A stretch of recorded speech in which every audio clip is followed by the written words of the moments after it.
Esta noche nos acompaña el maestro Miguel Ángel Palacios Oviedo, maestro en Derecho Penal, especialista en juicio oral acusatorio, Sistema Integral de Justicia Penal para Adolescentes, Protección Internacional de los Derechos Humanos y Género, docente certificado por CETEC, catedrático en materias de Derecho Forense y Procesal Penal, miembro del Comité Certificador y presidente de la Academia de Derecho Penal del Colegio Mexicano de Abogados Postgraduados. Bienvenido. Mucho gusto que nos reciba nuevamente en nuestro programa. Esta noche tenemos al maestro Miguel Ángel Palacios Oviedo y pues bienvenido, maestro. Maestro, buenas noches, a tus órdenes. Aquí estamos, como siempre, dispuestos. Pues sin más, entramos en materia. ¿Desde cuándo inician los juicios orales penales en México, maestro? Estimado maestro, te quiero comentar que primero me gustaría hacer esa precisión, sobre todo en el tema de juicios orales. Me parece que es más acertado hablar del sistema procesal penal acusatorio en el supuesto porque fue el primero que comenzó. Si bien es cierto, está encaminado a que permeen distintas materias como es familiar, como es civil, como es mercantil. Lo cierto es que, bueno, como tal, el sistema penal, que es el primero que comienza precisamente a permear en el 2015, al menos en la Ciudad de México. Sin embargo, quiero hacer la aclaración ahí o la acotación al margen. Este sistema procesal comienza desde una reforma que propone en su momento el presidente titular del Ejecutivo, Vicente Fox Quesada, que es el que propone una reforma y que, bueno, ya no pasa por los tiempos, pero lo empieza ya a dilucidar desde ese momento. Posteriormente ya comienza y podemos hablar que en el 2004, que es cuando comienza ya con este tema de ya a nivel legislativo y que se permea finalmente en una reforma constitucional que se plasma en el 2008, el 16 de junio del 2008, que es cuando se hace o se realiza la reforma constitucional, y de ahí establece una vacatio legis de 8 años al menos para efecto de implementarla. Sin embargo, eso no fue un limitante para cada uno de los estados que eligieron en su momento establecerlo en cada una de sus, precisamente de sus regiones, y aquí nos daba la posibilidad, en términos de los transitorios de la reforma constitucional, de implementarlo de dos formas, ya sea por región o por delito. Los primeros que empezaron a implementar este sistema en 2007 aproximadamente fue el Estado de México, algunas otras regiones como fueron Oaxaca, Nuevo León y Baja California, en donde también ellos implementan ya este sistema. Y bueno, de los últimos que lo hicimos fuimos la Ciudad de México. La Ciudad de México, desde en esencia el 16 de enero del 2015, comienza el sistema procesal penal acusatorio en la Ciudad de México. Así es, no, bueno. Muy bien, maestro. Entonces, desde el 2015 en la Ciudad de México, desde 2008 aproximadamente, a nivel, pues dijéramos que los primeros juicios. Y bueno, no sé si usted nos pudiera platicar cuál ha sido las principales dificultades en las que para la instrumentación y la práctica de este nuevo sistema. Fíjate, maestro, que ahí te quiero comentar, en algún momento también me hicieron la amable invitación a presentarme en un foro en donde nos correspondía hablar, en el supuesto, de cuáles eran las bondades y cuáles eran las debilidades o las fortalezas y debilidades del sistema. Y ahí expresé, después de hacer una reflexión relativamente corta, que la parte más compleja del sistema pues es precisamente el capital humano. El capital humano pues, es el que a final de cuentas va a implementarlo, y no me refiero solamente a las personas que les toca administrar la justicia, sino también como parte importante de la trilogía procesal, las fiscalías, las defensorías públicas y privadas, y ahora también una figura esencial del proceso, la asesoría jurídica, que fue parte necesariamente también que se tuvo que considerar porque efectivamente la víctima en esta reforma constitucional, además del imputado, toman una parte esencial del proceso, que a final de cuentas viene dirigido a la sociedad. Ahora, la parte más compleja, como lo comento, pues es el sentir muchas veces el capital humano, que es el que se involucra a través de las diversas modalidades, ya sea el órgano jurisdiccional, ya sea la Fiscalía, ya sea la Defensa, la Asesoría Jurídica Pública Privada, y en su momento, bueno, también la posibilidad de ellos de estar en la misma línea de pensamiento. No quiere decir que se atienda a lo que cada una de las partes procesales pretende, sino me refiero más bien a las habilidades que en este sistema obligadamente requiere se desarrollen de una mejor manera. ¿Cómo se logra esto? Con la práctica. No hay otra forma de hacerlo más que la práctica. Los sistemas, como todo lo demás, hay una normatividad en donde nosotros podemos dirigir en el supuesto, evidentemente las habilidades con base en las reglas del proceso y además de las diversas legislaciones que de manera supletoria se aplican, inclusive a nivel de convencionalidad, pues nos dan las pautas de actuación y de representación en el supuesto a cada una de las partes. Entonces, me parece que la parte más compleja será el capital humano. Y, pues, ¿cómo lo vamos a hacer? Pues a través del ensayo y el error, ¿cómo no? Hay que decirlo también, y el desarrollo de habilidades que cada una de las partes corresponde. Me parece que es la parte más compleja. Así es, maestro. Y en términos de resultados, maestro, ¿usted considera que los tiempos para juzgar a una persona se han logrado disminuir? Fíjate, maestro, que ahí, en lo personal, a mí me ha tocado, yo tengo algún tiempo ya en la Administración de Justicia, como parte integrante del Poder Judicial en la Ciudad de México, a la cual estoy muy agradecido por todo lo que me ha permitido desarrollar y de los diversos puestos que me ha permitido también desarrollar de acuerdo a la capacitación que he tenido. En aquel momento, como parte también de un juzgado tradicional en el supuesto, pues llegamos a deshogar, y te digo porque me consta, porque yo estuve presente, y creo que cabe destacar que también nosotros, que son a los que nos toca implementar este sistema, pues estamos en una temporalidad bastante importante. O sea, vamos a pasar a la historia como la generación que implementamos el sistema, pero evidentemente, bueno, pues los que también coincidimos en el sistema tradicional, pues verificamos inclusive que llevaban o que se podrían realizar juicios como tales, inclusive hasta en un mes. Por ahí había un tema de renuncia de términos procesales que también ha evolucionado el pensamiento y el discernimiento sobre esa renuncia, que no era como tal lo que se aplicaba en algún momento, pero sí lográbamos o sí se lograba sentenciar o procesar, mejor dicho, a una persona hasta en un mes, esto es 30 días. Al día de hoy, los tiempos han cambiado, pero si nosotros hacemos un comparativo en el supuesto de si es más eficiente, más rápido, o qué es lo que estamos buscando, me parece que no se mide por tiempos, se mide por efectivizar los derechos de las partes. En aquel momento, evidentemente, con estos términos de indulto pro reo, de lo que más beneficia al reo, de lo que más beneficia al inculpado, al investigado, muchas veces se dejaba o se descobijaba la parte más importante también, que al día de hoy, bueno, pues ya se equilibra como es la víctima. Te puedo decir que en aquellos procesos que llevaban 30 días, pues tendríamos que analizar si efectivamente se respetaban los derechos de las partes, de estas partes importantes como son ahora el imputado y la víctima.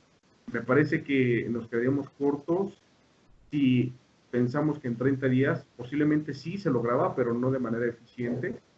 En algún momento, dependiendo del delito, posiblemente pudiéramos decir que sí, pero yo creo que no se trata de tiempos, sino más bien de efectivizar los derechos de las partes. Al día de hoy me parece que esta parte es la importante, la trascendente de esta modificación y de esta necesidad de la sociedad porque se implementara un sistema que respetara los derechos. Puede ser inclusive ahora ya en el sistema que también de manera ágil se concluya de manera anticipada un procedimiento. Y hemos visualizado, verificado que inclusive también en ese tiempo se han concluido los procedimientos con salidas alternas. Como tal, no he tenido noticia, posiblemente sí, pero de algún procedimiento que haya concluido en 30 días, no, con este sistema. pero sí se ha alcanzado a satisfacer a las pretensiones de las partes en un tiempo reducido y sobre todo que ahora ya satisfactorio para ambos, para el imputado y para la víctima. Muchas gracias, maestros. Entonces, sí se logró incrementar o se logró de alguna forma el número de casos que se llevan a juicio, o bueno, finalmente se disminuyeron estas cargas de trabajo. ¿Cuál ha sido el resultado, maestro? Bueno, mira, en mi experiencia, que evidentemente somos un gran número de servidores públicos o de gente que estamos involucrados en estos temas del sistema procesal penal acusatorio, eh, las cargas de trabajo de inicio, una de las justificaciones por la cual se dio la reforma constitucional, pues fue precisamente la de desahogar, porque había congestionamiento del sistema judicial, del sistema procesal, los casos llegaban demasiados, había demasiados expedientes como tales, había infinidad bueno, ahora carpetas, en aquel momento expedientes, pero el tema es que, si bien es cierto, en un primer momento fueron pocos los procesos que se llevaron como tal ya al órgano jurisdiccional, se ha incrementado de sobremanera esta parte de actividad. Si te puedo dar una referencia, podemos hablar en el 2018 aproximadamente de 3.500 carpetas que se llevaron a procesamiento. En el 2019 un poco menos, pero se rebasaron las 3.000 carpetas. Y pues eso nos habla de que, a final de cuentas, también es muy recurrido el sistema. Aquí la intención, y insisto y regreso, la intención de la reforma era despresurizar el sistema, lo cual al día de hoy medianamente se ha logrado. ¿Por qué? Pues porque evidentemente, reitero lo que comenté anteriormente, es muy importante la actividad de las partes procesales. Por eso existen formas anticipadas de culminación del proceso, salidas alternas, que precisamente le corresponde a las partes procesales proponerlo y al juez autorizarlo. Entonces, estamos de cierta forma atendiendo lo que la necesidad de la sociedad reclama, que son procesos ágiles, pero también son bastantes. Al día de hoy no podemos decir que se ha despresurizado el sistema, sino podemos decir que sí se está atendiendo a los requerimientos de las partes en el supuesto y de los abogados, de los litigantes, de las partes que operan el sistema también, porque tenemos bastante trabajo en ese sentido y creo yo que sí tenemos mucho que hacer todavía para efecto de cumplimentar o a cabalidad lo que estoy mencionando, el tema de despresurización del sistema. Maestro, y entonces ya se consolidó, ¿podríamos hablar de una consolidación ya del sistema penal acusatorio? Pues fíjate, maestro, que te voy a comentar como parte de la experiencia que yo tengo. En algún momento también fui parte de la implementación del sistema procesal penal acusatorio para adolescentes, que fue el primero que bajó como tal este sistema, este esquema de procesamiento. Y en su momento, y te estoy hablando del 2008, tuvimos por ahí la oportunidad de convivir en estas capacitaciones que teníamos, que efectivamente han sido bastantes, con algunos otros magistrados inclusive de otras regiones de Latinoamérica, América Central también, como por ejemplo de Honduras, de El Salvador. Nos decían en aquel momento, dentro de las pláticas e inquietudes que teníamos muchas, inclusive de ellos que iban más adelantados ya con una implementación como tal a cabalidad, nos comentaban que aproximadamente se habían tardado 10 años en esta implementación. Y si hacemos un comparativo con esas regiones a lo que la Ciudad de México, tan solo la Ciudad de México, implica como tribunal, pues bueno, el parámetro de 10 años podría ser la base, pero bueno, podríamos tardar un poquito más. Entonces, si tomamos como referencia también que en México en el 2008 comienza la reforma, se empieza a implementar posiblemente por el Estado de México, fue el primero, desde el 2007, pues haciendo cuentas, bueno, ya presentamos esos 10 años, pero la Ciudad de México, que fue en el 2015, pues todavía no, evidentemente. Ahora, la referencia como tribunal en la Ciudad de México pues es inmensa, ¿no? ¿Por qué? Pues porque también, queramos o no, pues es una referencia a nivel regional en otros estados. Entonces, nos falta bastante, creo yo que apenas estamos comenzando. Si hacemos cuentas, desde el 2015 a la fecha tenemos 5 años, en donde ya se ha avanzado de manera importante, tanto en todas las partes procesales lo han hecho, hemos comprendido de mejor manera, pero de ninguna manera podríamos decir o afirmar que ya está implementado el sistema, que estamos en plena implementación, esa es mi opinión. No. Sí, claro, estamos en el camino. Y bueno, un monstruo como la Ciudad de México, pues se debe ser abrumador. Maestro, entonces, ¿usted cómo considera si adecuada la metodología de expedientes o ahora lo que llaman la actual metodología de audiencia? En comparativo, maestro. Sí, sí, claro, mira, lo que me ha llamado la atención demasiado precisamente es que seguimos manejando ahora carpetas, lo que en aquel momento se llamaba expedientes con un gran volumen de papel.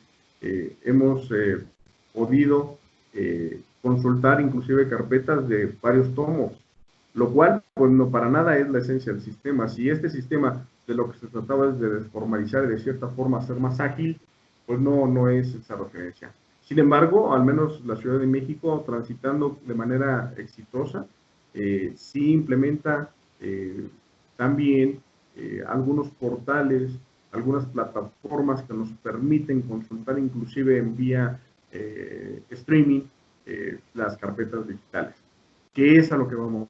Por eso, precisamente, regresando también a la pregunta que me acabas de hacer, que acabamos de comentar, pues estamos en plena implementación. El uso de las carpetas sí es necesario, pero con el mínimo, e inclusive se habla de que solamente deberían ser integradas por constancias importantes. La legislación, el Código Procesal Nacional, establece cuáles son cada una de las diligencias, de los actos procesales que deben de constar en un acta, pero la mayor parte no. Y muchas veces también por la práctica, que todavía no se olvida de esos vicios que se vienen arrastrando con el sistema anterior, pues para todo tenemos que sentar posiblemente una constancia, posiblemente por ahí una razón, cuando la propia constancia hace las veces de documento y en el supuesto, pues, integrante de la carpeta. Creo yo que lo ideal en este esquema, y sobre todo por la multiplicidad de personas que se encuentran involucrados en el desarrollo, porque no solamente se involucra a la tecnología procesal, sino a todo el tema administrativo que requiere el trámite, el desahogo, el seguimiento y la culminación de una carpeta, de un procedimiento, pues implica que también todos estén en posibilidad de consultarlo para cualquier trámite. Entonces, esta parte de seguir manejando documentos en demasía, pues no ayuda mucho. Es necesario, de cierta forma, sí, pero a lo que vamos, y el tema al día de hoy lo estamos viendo con este tipo de reuniones de manera virtual y que en su momento ya existían, pero ahora están tomando más fuerza por las necesidades de salud de todo el mundo finalmente, también nos va a llevar a hacer más ágil el tema de las consultas, como ya se está implementando y ya se está haciendo. Se pueden consultar las carpetas, se pueden consultar los actos procesales, hay videos, hay evidencias videograbadas, hay plataformas multimedia, hay una infinidad de sistemas que podemos nosotros allegarnos para efecto de olvidarnos de ese tema, ¿no? De ese tema tan costoso que es la carpeta judicial, la carpeta administrativa del Ministerio Público, y que a final de cuentas implica también pues, un desgaste a los recursos naturales del país. Claro, Entonces, del mundo, ¿no? pues sí, Sí, también inclusive. y bueno, entonces, ¿cómo diría usted que está funcionando adecuadamente el sistema de soluciones alternas que había mencionado? ¿Las partes lo están conociendo, lo están utilizando? ¿Cómo ve el avance en esta parte para pues, tratar de desahogar el sistema? Pues fíjate, maestro, que sí, evidentemente las áreas alternas, esta parte de la mediación muy importante desde las fiscalías, se ha logrado y ha tenido éxito diversos casos, diversas experiencias. Hemos notado, hemos constatado que efectivamente sí se utiliza. Estamos en transición en estos términos.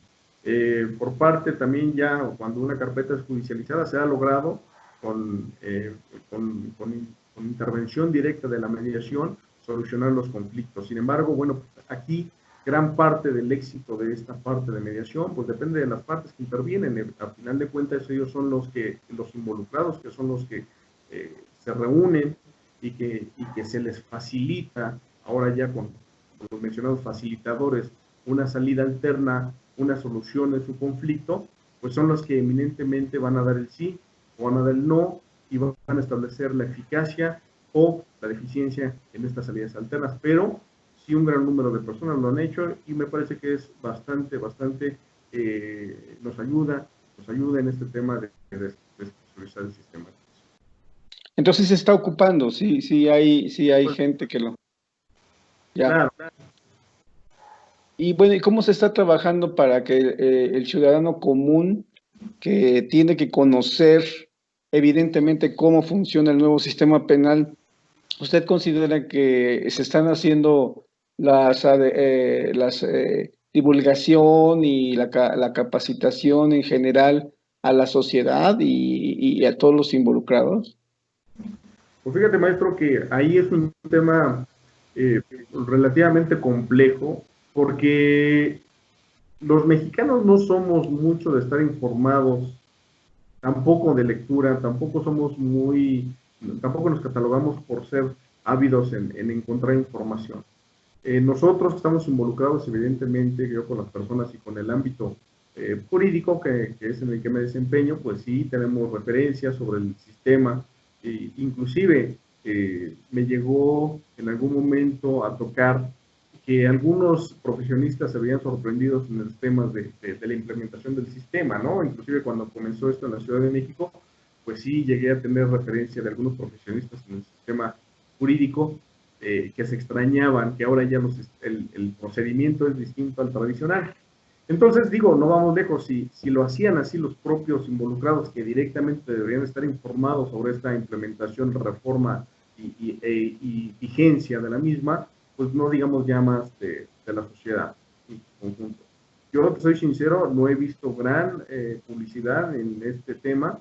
De repente por ahí sí, escucho en la radio, escucho por ahí algunos otros spots de algunas instituciones públicas en donde se refieren al sistema, pero como tal creo yo que la mayor parte de la ciudadanía lo desconoce a cabalidad. Y tal vez así porque cuando se ven involucrados en el sistema no conocen bien a bien cuáles los pasos que se siguen cuando este sistema debe y depende mucho de la información que tengan los ciudadanos. ¿Por qué? Porque al final de cuentas es un sistema que viene dirigido al gobernado y que el gobernado debería de ser el más interesado en saber cómo se siguen los procesos, porque en algún momento se verá involucrado finalmente, ya sea como víctima o ya sea como imputado o posiblemente como víctima indirecta, ¿no? La Ley General de Víctimas establece por ahí un desglose o una recapitulación de qué se debe entender por víctima, víctima directa y víctima indirecta, y que en algún momento nos podemos encontrar con esto, pero no lo sabemos. Esa es una realidad. Y realmente, como tal, publicidad, más que los foros que en su momento hemos intervenido, que nos toca a nosotros como profesionistas del derecho, hacer o permear en toda la población que no tiene acceso a este tipo de información, invitarlos, vincularlos, e inclusive también exhortarlos a que se acerquen a conocer el sistema, pero me parece que sí ha faltado mucha publicidad. La tarea que hacemos quienes estamos involucrados ha sido ardua, ha sido bastante. Hemos tratado de que llegue a todos los lugares, inclusive con la posibilidad de trasladarnos a algunas otras regiones para participar en esta situación, pero sí falta bastante y te lo puedo asegurar que todavía faltará un poquito más, ¿eh? Así es. Sí, sobre todo la cultura de legalidad, ¿no? Por ejemplo, en el caso, no sé cómo veas, maestro, los defensores públicos, el sistema de defensoría pública, cómo está funcionando, están bien capacitados, porque de hecho, bueno, en muchas ocasiones todavía, desgraciadamente, se ve una burocratización muy fuerte en las agencias de los ministerios públicos con los defensores, que pues, rara vez los imputados o en su caso las personas que están siendo detenidas o acusadas, pues no tuvieron acceso. ¿Cómo ve esto del sistema de defensoría, su capacitación, etcétera? Pues mira, maestro, fíjate que yo he sabido y de verdad que nos han compartido que cada una, tanto la Fiscalía como la Defensoría, han tenido foros de capacitación permanente continua. Evidentemente, bueno, aquí no queda, como en el caso particular, yo puedo referir que con independencia de la capacitación que a nosotros nos hicieron llegar por parte de la institución donde me desempeño, pues por mi parte también yo recurrí a algunos foros, inclusive a algunas especialidades por ahí y aulas de capacitación que evidentemente están accesibles para todos. Yo creo que capacitación ha habido, inclusive por ahí en algún momento me tocó desempeñar como capacitador certificado de CT y estuvimos llegando a algunas regiones y yo encontraba gente muy valiosa, gente comprometida, que buscaba las formas de capacitación, inclusive de acercarse a hacer comentarios entre nosotros mismos de este gremio de abogados profesionistas en materia penal. No podría decir que no ha habido capacitación, sí la ha habido. Evidentemente, esto no solamente es un sistema que depende de capacitarlo, de conocerlo, sino también de desarrollarlo. Y aquí el desarrollo de habilidades de litigio pues, es una parte importante y esto no viene involucrado con la capacitación que se da en materia de sistema procesal. Estos son esquemas de práctica profesional inclusive o de capacitación independiente que se involucran también en el procedimiento. Entonces, sí es un bagaje bastante importante porque no solamente este sistema requiere conocer la norma procesal penal, que tenemos un código nacional, tenemos derecho comparado, también requiere de conocer normas también de aplicación inclusive de manera internacional, convenciones, convencionalidad, las reformas en materia de derechos humanos del 2011, incorpora inclusive ya también no solamente una normatividad regional, sino también ya extrarregional, como son la Convención Americana de Derechos Humanos, el nivel regional de protección de los derechos humanos, el nivel internacional de protección de los derechos humanos y que estamos involucrados y necesariamente debemos conocer. Entonces, te puedo decir que sí ha habido, pero no ha sido suficiente,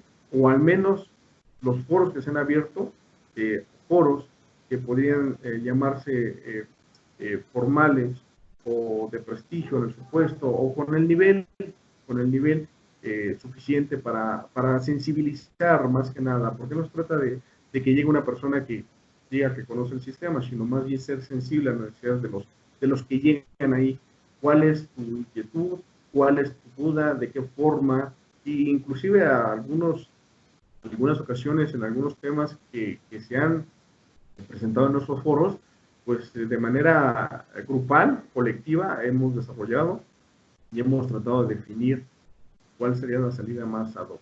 Pero creo yo que sí hace falta todavía esta parte del desarrollo profesional en materia jurídico-penal, pues no se termina solamente con un curso, con una especialidad, sino que cotidianamente tenemos que estar por ahí leyendo, informándonos y sobre todo protagonizando el esquema del sistema. Sí, claro, tienes razón, maestro. Y bueno, finalmente, pues es una figura obligada a hablar de la Procuración de Justicia. ¿Cómo estás, maestro, viendo los ministerios públicos ya en el ejercicio de las audiencias?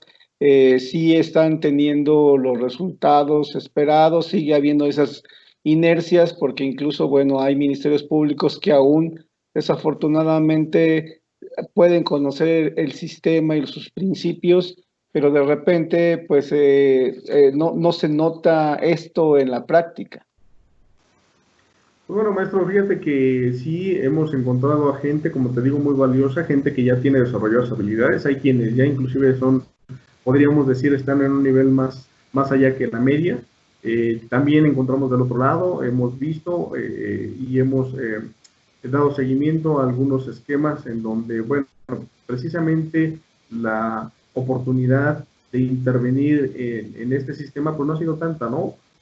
Finalmente la Procuraduría, la Fiscalía, que evidentemente, bueno, tiene oportunidad y necesidad de estar presente, pues no es así tanto la Defensoría Pública, por ejemplo, los defensores privados, inclusive no son muchos los que intervienen, si hay un gran número de despachos que ya acostumbran llevar sus audiencias en este sistema y que ya tienen desarrolladas habilidades.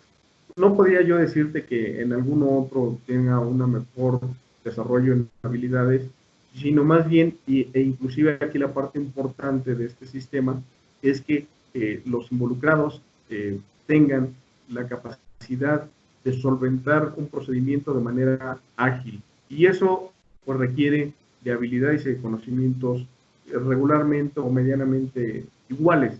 Entonces yo creo que todos los involucrados y inclusive de manera privada, con los defensores privados, con los asesores jurídicos privados también, pues sí se han aportado inclusive de mejor manera que muchos de los que ya tienen algún tiempo. Y te puedo comentar que inclusive también he visto, como si bien es cierto, alguna parte de la ciudadanía no conoce, pero algunos otros ciudadanos que ya se han presentado desarrollando una audiencia como tal, y les ha tocado estar como parte víctima, también defienden de manera muy interesante sus derechos. Entonces, es un esquema que sí involucra tener juzgadores bien capacitados, juzgadores con la sensibilidad de poder entender y comprender la esencia de este sistema, y eso, si lo logramos y en algún momento conjuntamos todos esos matices, pues tenemos éxito en un procedimiento que es ágil y que se culmine de manera satisfactoria para todos. Maestro, y considerando, bueno, todos los involucrados y todo esto que tenemos, pero que también nos falta, ¿cómo podríamos hoy valorar la eficacia del modelo de gestión judicial que ya propiamente le corresponde a los tribunales? Esta parte administrativa es muy importante. Evidentemente, detrás de cámaras pues hay un aporte muy importante de funcionarios que desempeñan esta labor, que es una labor ardua, que es una labor bastante compleja, que es una labor que requiere, por el número de carpetas que te menciono, en el supuesto estamos hablando de un poquito más de 3,000 carpetas las que se resuelvan al menos en la Ciudad de México en delitos que son de querella, culposos, algunos de la segunda declaratoria, por ejemplo, narcomenudeo en su modalidad de posesión simple, pues involucra también que se requiera de personal especializado y con las habilidades que involucran un sistema como de este nivel, un sistema vertiginoso. Evidentemente, y por ahí también podemos hablar de generaciones, las generaciones actuales que son las que implementan este sistema, pues son los que tienen desarrolladas estas habilidades, como son, por ejemplo, los plataformas de multimedia, como son el lenguaje técnico suficiente para entender y comprender cuáles los tiempos, cuáles son los requerimientos. Es una parte importante del tema administrativo, modelos de gestión judicial, pues son referencia y son, podría decir, los que también han aportado de manera eficiente su trabajo para que esto salga adelante. Yo creo que es parte complementaria y yo así lo veo como un equipo, el órgano jurisdiccional, el tema administrativo, para que todo esto se desarrolle a conveniencia de todos y sobre todo a conveniencia de la sociedad. Claro, un gran equipo atrás de cámaras, como dirías, ¿no? Es cierto, es muy acertado tu comentario. Y bueno, precisamente hablando de las habilidades de los profesionales y sobre todo de los impartidores de justicia, un juez del anterior sistema se adapta con facilidad al nuevo sistema penal, maestro. Yo creo que sí, no me parece que sea un requisito haber formado parte en el supuesto o no haber formado parte de un sistema judicial con antelación a la entrada del sistema. Depende muchas veces precisamente de la sensibilidad que tiene el juzgado para adaptarse, no al procedimiento, porque al final de cuentas el procedimiento, insisto, como tal está escrito, está en los códigos, sino más bien a las necesidades de la sociedad. Eso es a lo que le tiramos. Cuando hablo de personas sensibles dentro de la trilogía procesal, no solamente requerimos sensibilidad en el órgano jurisdiccional, sino también en la Fiscalía, en la Defensoría Pública o privada, en el sector jurídico, público-privado. Necesitamos sensibilidad por parte de todos ellos, porque al final de cuentas, si somos exitosos en el sistema, pues aquí el primeramente beneficiado será la sociedad. Y en esos términos, no depende de catalogar en el supuesto de si fue un juez del sistema tradicional que ahora se desempeña en el sistema acusatorio, sino más bien de la sensibilidad del juzgador para implementar uno u otro esquema procesal. Yo creo que hay gente muy valiosa en todas las partes procesales, en la trilogía procesal, en la Defensoría Pública, en la Defensoría Privada, en los órganos jurídicos públicos y privados en la Fiscalía. Inclusive por ahí también la acción penal privada, ¿no?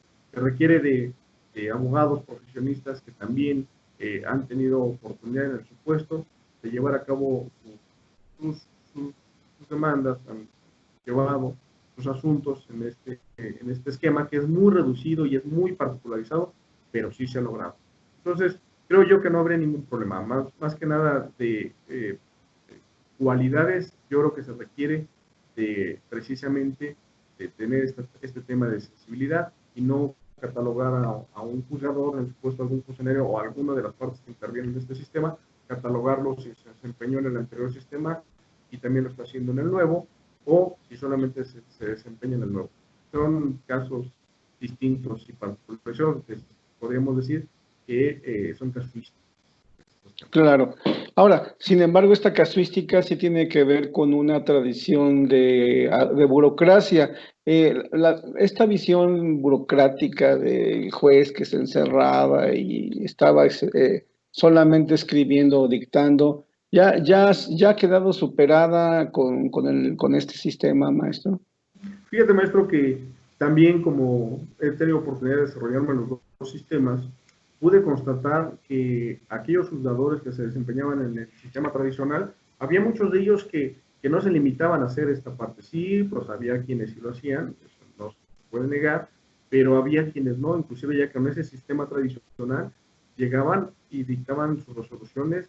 Había juzgadores, y me consta, pues yo lo pude presenciar, que había juzgadores que salían a dictar en un procedimiento sumario sus sentencias, lo cual era bastante innovador en ese momento, así como había ministerios públicos y defensores que también dictaban conclusiones en vivo y en directo.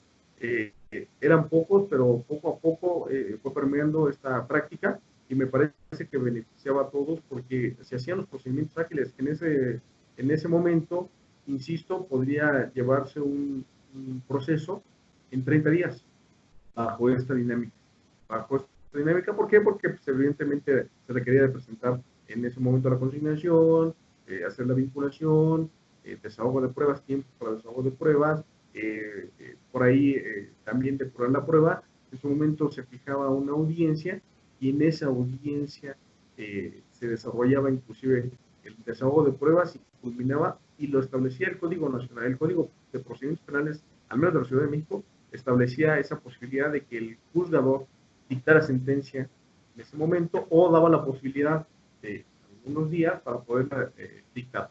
Pero te puedo decir que sí, desde aquel momento, desde antes de que entrara en vigor ahora este sistema adversarial, había órganos jurisdiccionales quienes dictaban y llevaban precisamente a la práctica esta parte de oralidad.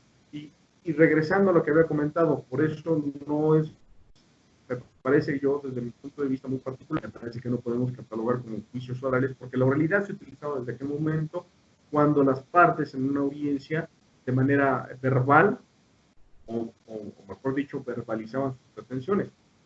Y así como el juzgador determinaba lo jurídico, dando la razón a uno de las partes. Entonces, yo creo que sí, esta parte del juzgador, que evidentemente ya se superó, del juzgador que se quedaba encerrado en su cubículo, pues ya bastante tiempo tiene que se superó eso y ahora obligadamente los jueces tienen que dictar sus resoluciones de manera pública, como uno de los principios que permite el sistema del penal.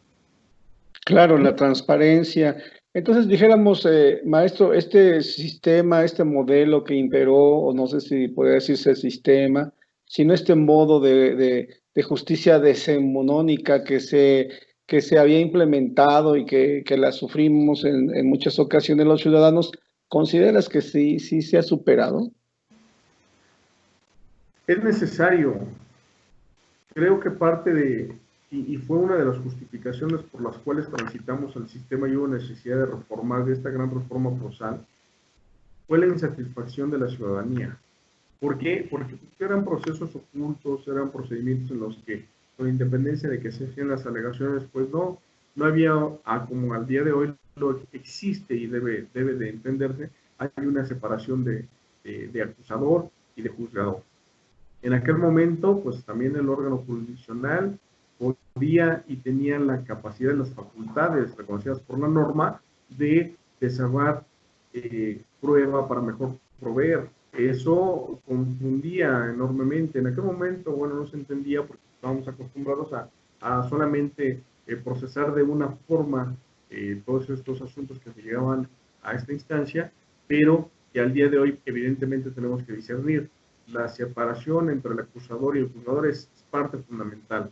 Si en este sistema no se comprende y si encontramos órgano jurisdiccional que corrige la plana del Ministerio Público, del acusador, del que está llevando la acusación, el que está haciendo y está vertiendo ahí su propuesta en un sistema de este nivel, pues desquebrajamos completamente, ya confundimos el propio sistema, no podría ser. Entonces, creo que parte esencial precisamente del sistema es órgano jurisdiccional que tenga la capacidad de discriminar entre la función judicial que corresponde a este poder con la acusación o con la persecución de los delitos. Entonces, creo yo que en esa parte también fundamental no podríamos comentar, y es que tienen temas relacionados, porque la difusión de este sistema bajo principios específicos, y si no se conocen por parte de la población, bueno, pues tenemos como resultado, pues gente que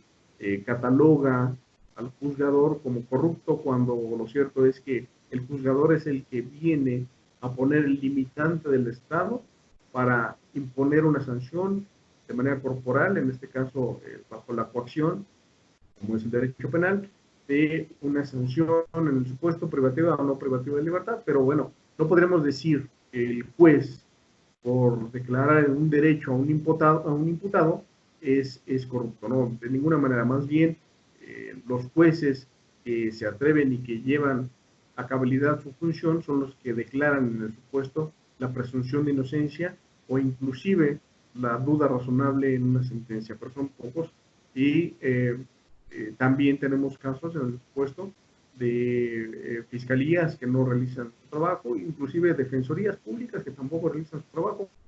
La mayor parte sí lo hacen, eso es una realidad, pero vamos, está relacionado la satisfacción de la sociedad con el tema de la culminación de los procedimientos. Entonces, sí es un tema muy complejo que debe de ser, como tú lo mencionaste, de una sociedad culta, de una sociedad que se mueva bajo los márgenes de la honorabilidad en el supuesto, de aceptar y reconocer cuáles son las expectativas para llevar a cabo una solución inclusive anticipada en un conflicto social que se genera por alguna circunstancia y que nos da oportunidad de solventar este esquema que te comento.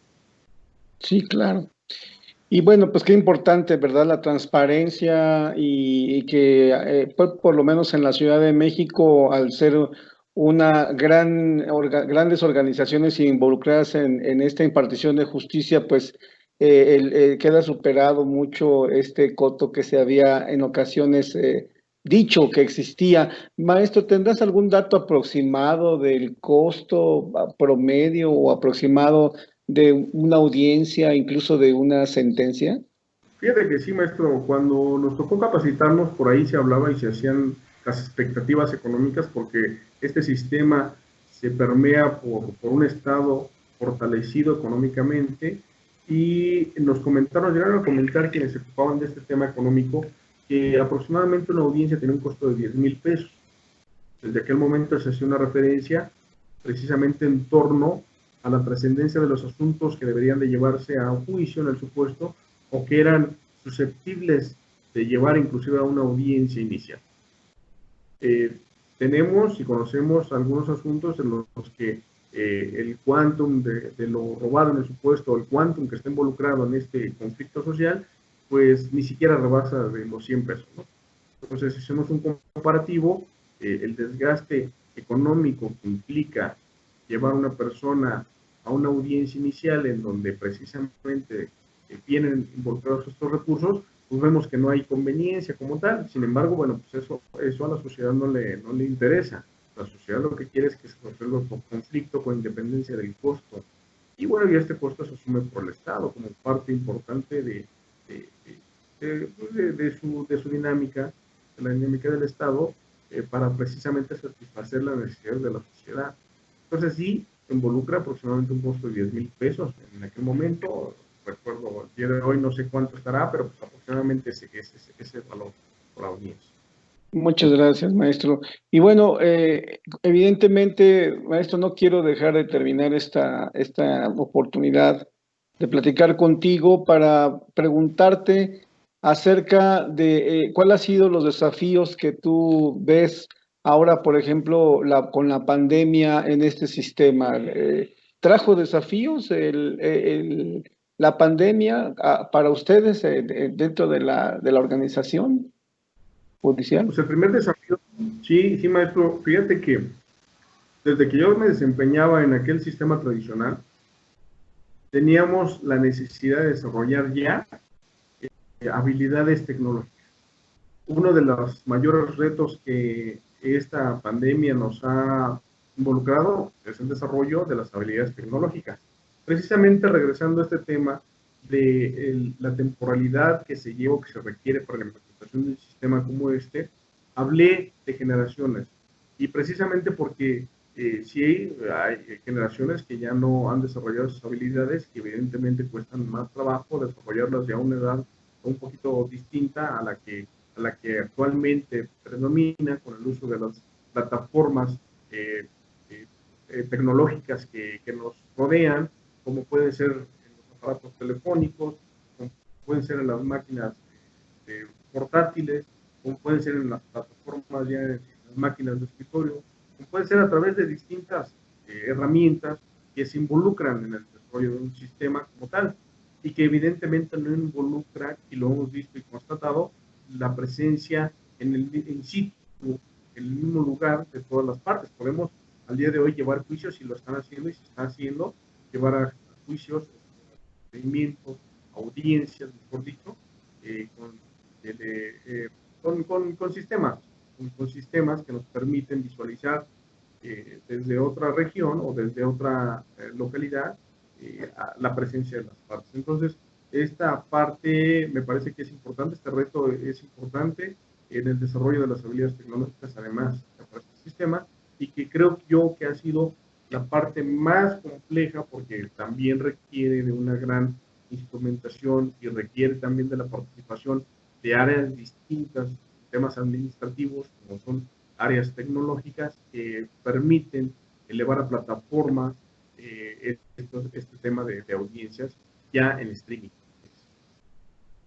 Muy bien, maestro. Y bueno, ¿cuáles han sido las enseñanzas de la pandemia entonces en el sistema, independientemente de lo tecnológica? ¿Qué enseñanzas les deja a ustedes como organización que imparte justicia?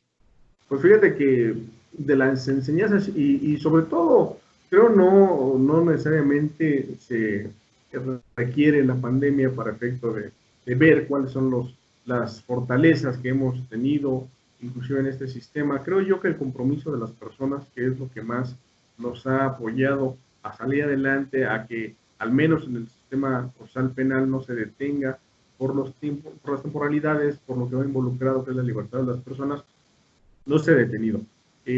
Esta parte involucra también el compromiso de muchas personas que inclusive 24 horas están al pendiente del desarrollo de cualquier necesidad para poder llevar a buen puerto las pretensiones de las partes, los conflictos sociales que llegan al sistema y que necesariamente deben solventarse.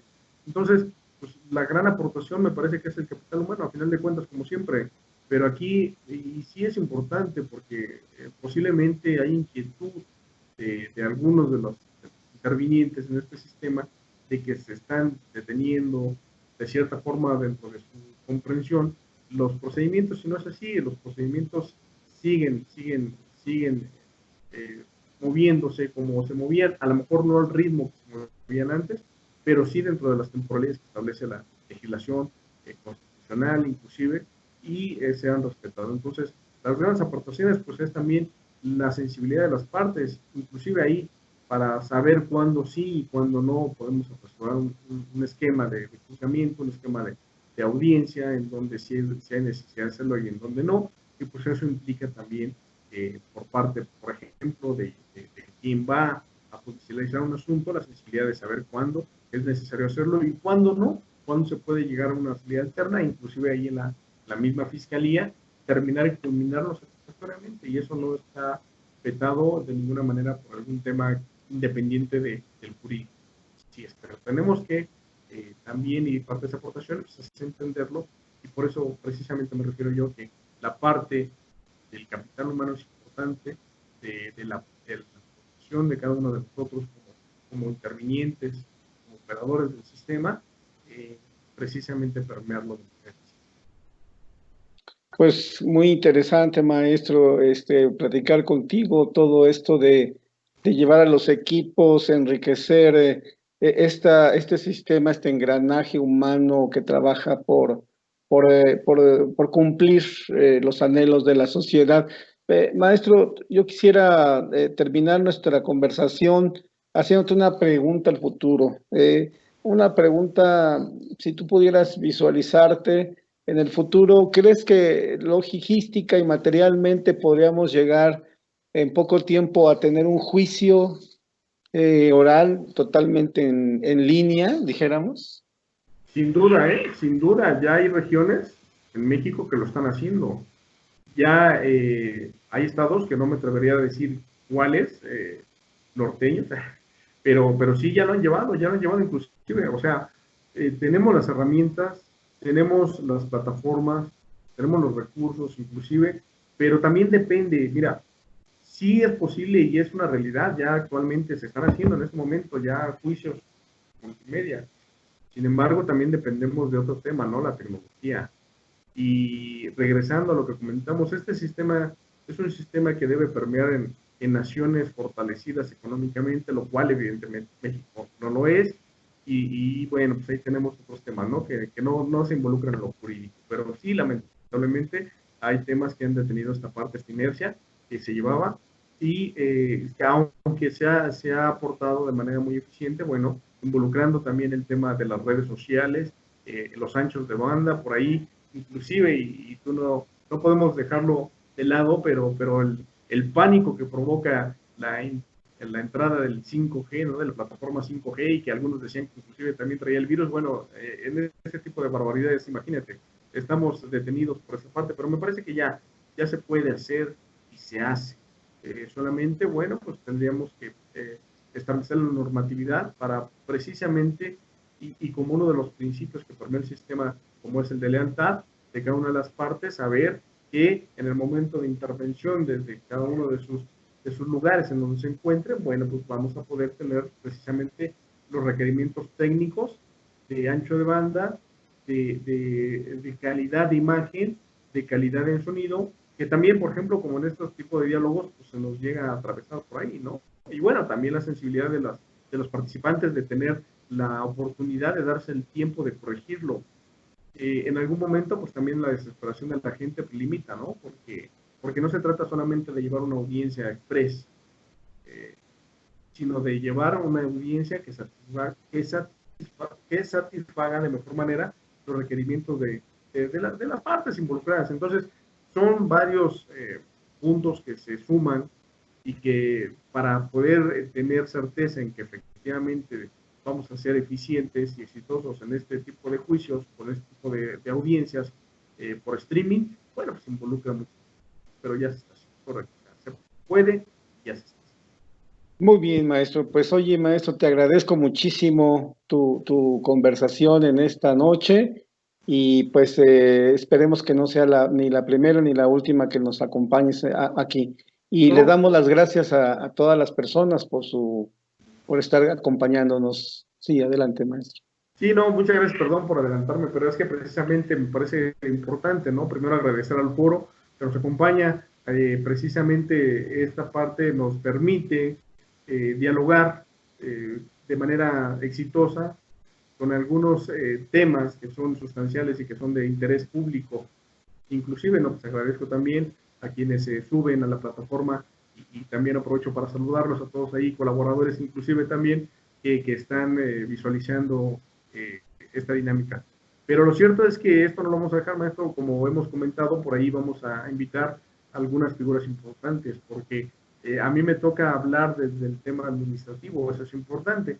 Invitamos por ahí a algunos juzgadores que son los que realmente ya están participando y que les toca percibir de manera directa estos temas y estas necesidades que se atraviesan, inclusive y que nos digan, ¿no? ¿Qué se siente? Porque, pues con independencia de que nosotros nos ocupamos del tema jurídico, pues también el tema sensible, el tema humano, el tema de cómo y qué se siente en el momento de llevar una audiencia y cómo intervenir.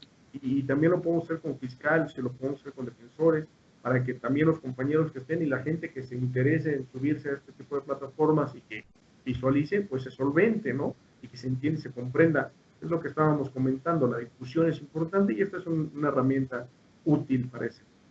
Muchas gracias, maestro. Estoy a tus órdenes. Cuando gustes, ya sabes que estamos puestos y dispuestos a colaborar y abundar las dudas, porque somos especialistas en eso. Pues muchas gracias, maestro Miguel Ángel Palacios, presidente de la Academia de Derecho Penal del Colegio, y buenas noches a todos. Muchas gracias, buenas noches.